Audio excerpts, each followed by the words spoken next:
Welcome to the driver's seat. If you're in the market for a 3-row crossover under $50,000 and you don't have the CX90 on your list, you are doing yourself a disservice. So it's all new for 2024, and we have 2 new powertrains.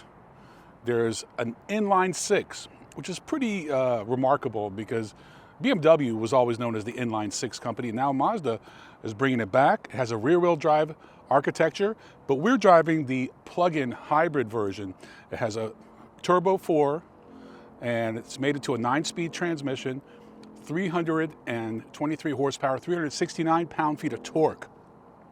It's beautiful. I think Mazda, for years, has been making some of the most beautiful designs, and they just continue with their design language. It's elegant. This could easily have an Infinity badge on it, and nobody would think twice because it's just beautiful. Everything that they've done inside and out, in my opinion, is spot on.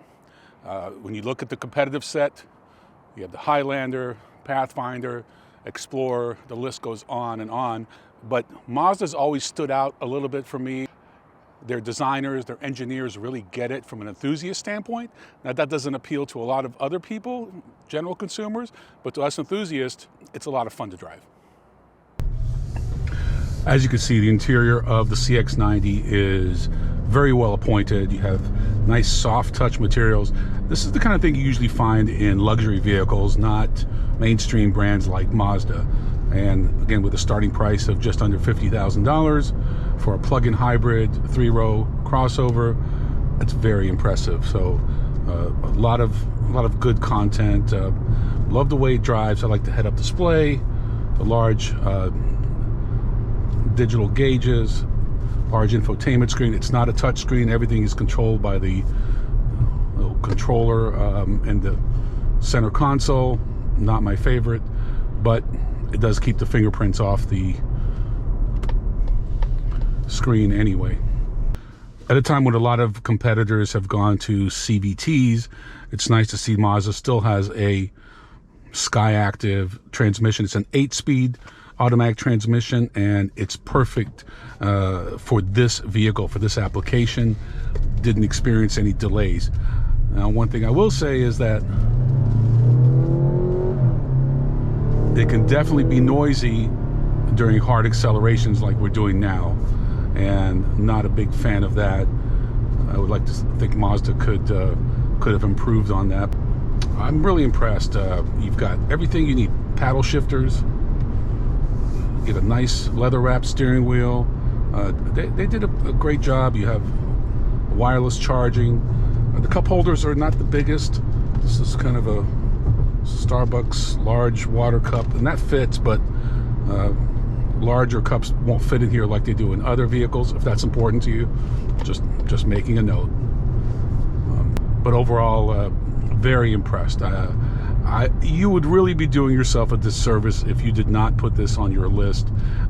Go ahead and look at the Highlander. Look at the Honda Pilot, which just got a redesign, and that looks great. That drives nice. But I really like this vehicle. I like the fact that it's a plug-in hybrid, but you can also get it with just the inline 6. We haven't driven that one, but we anticipate that's the fun one. It's got more horsepower, and I can imagine that if you don't need that plug-in hybrid, you can save yourself a little bit of money by just getting the traditional inline 6. Say traditional.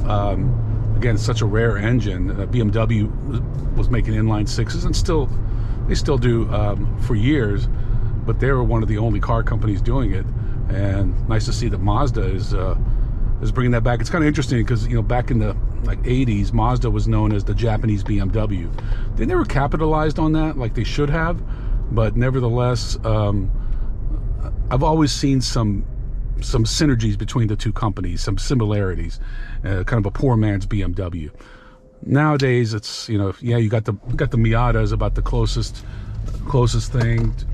Maybe that's close to a Z4, but everything has gone the way of crossovers, unfortunately. So this road is a little more dynamic than what we were doing earlier, and you can feel it, especially in sport mode, what the engineers at Mazda were aiming for. They didn't want to make just a boring, bland crossover. They wanted to make something that was fun to drive. And in my opinion, mission accomplished.